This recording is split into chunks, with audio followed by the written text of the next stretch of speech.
안녕하세요. 토방 이시우입니다.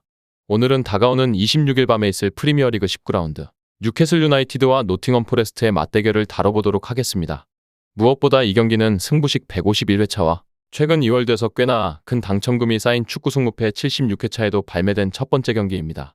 여러분들께서 이번 주의 매치 중 가장 많은 관심을 갖게 되실 경기라 생각되어 선정한 만큼 영상이 조금은 길거나 지루하더라도 필요한 정보를 모두 담았으니 꼭 끝까지 시청해주시고 도움받아 가셨으면 좋겠습니다. 또한 영상에서 당장 있을 경기들에 대한 예측에 대한 모든 것을 다루기는 힘든 만큼 꼭 분석방에 오셔서 최종적인 데이터를 토대로 한 주력 조합과 정보를 받아보시는 것을 권장드리면서 오늘의 경기 분석 지금 바로 시작해보도록 하겠습니다. 먼저 홈팀 뉴캐슬 유나이티드입니다. 뉴캐슬은 지난 경기에서 아무리 원정에서 약하다고 알려져 있어도 리그에서 최약체로 꼽히는 루턴타운에게 덜미를 잡히고 말았는데요.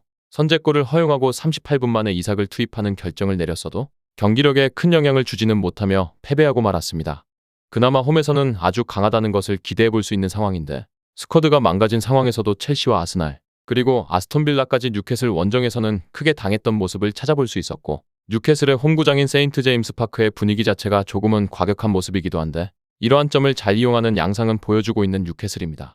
원래는 수비진의 기동력이 느린 편에 속하기 때문에 간격 유지가 수비에서 약점을 보이는 경우가 꽤 잦았던 뉴캐슬인데 홈에서만큼은 아직까지 리버풀에게 2골을 허용한 것 이외에는 실점 율통제 자체는 잘 이루어지고 있는 상황이며 이번 일정에서도 홈에서의 경기력 자체는 어느 정도 신뢰할 가치가 있다고 볼 수 있습니다.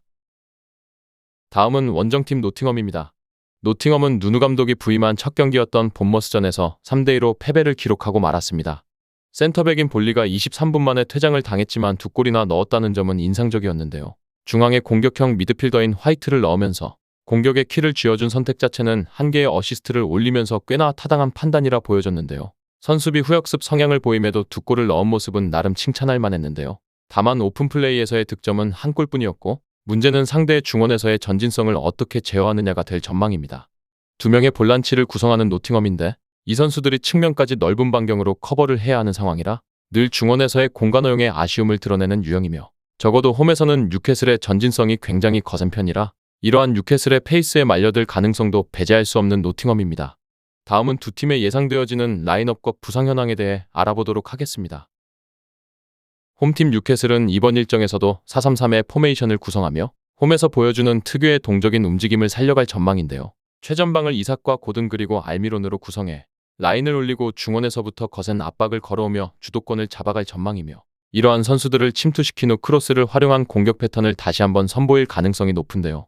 또한 부상자가 여전히 많은 편이긴 하지만 부상으로 이탈했던 선수들이 어느 정도 복귀를 지속하고 있는데요. 후방에서 보트만과 트리피어가 복귀하게 되면서 포백 라인이 정상적으로 가동될 수 있게 되어 측면에서 트리피어가 높게 올라가고 변형된 3백을 통해 후방에서의 안정감과 공격에서의 수적 우위까지 기대해볼 수 있는 상황이며 이번 일정에서 조엘링턴의 복귀 가능성도 높은 상황이라 전방 압박과 공격 상황에서 박스 안에서의 영향력을 행사해 득점으로 연결시키는 가능성 자체는 높게 매겨볼 수 있는 뉴캐슬입니다.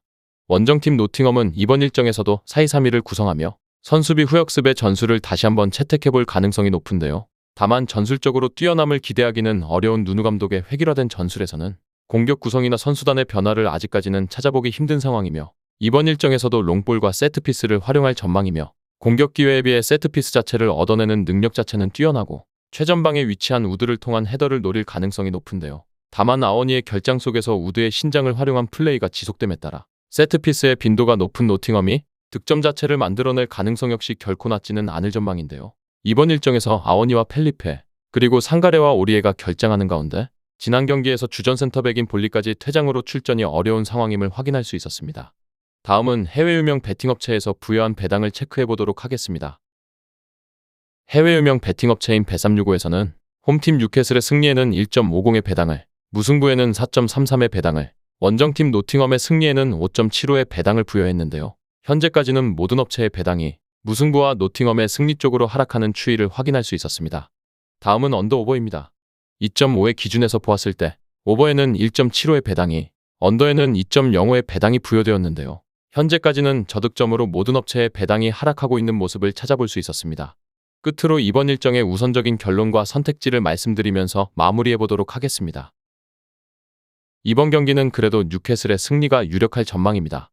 노팅엄은 감독 교체 이후에도 전술적인 우수함이나 다이나믹한 선수단의 변화를 보이지 못하면서 중원에서의 답답함을 타파하기는 어려운 상황이며, 비록 뉴캐슬이 최근에 부진을 겪고 있긴 하지만 홈에서만큼은 상당히 밸런스가 좋은 상황이며 수비에서의 복귀자가 많은 만큼 충분히 노팅엄의 획일화된 공격 옵션을 봉쇄하기에는 무리가 없다고 예상되는 만큼 뉴캐슬의 승리와 핸디캡 승리, 그리고 다득점까지 예상해보면서 마무리해보도록 하겠습니다.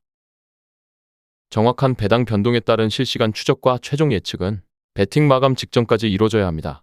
위 부분을 참고하는 배팅이 아닌 더 근시적인 결과는 배당률 흐름의 변화 및 경기 시작 전 결장자 정보에 따라 변동될 수 있습니다. 함께 배팅으로 더 효율적인 승률을 만들고자 만들어낸 채널입니다. 모든 경기를 영상에 담아내기에 한계가 있습니다.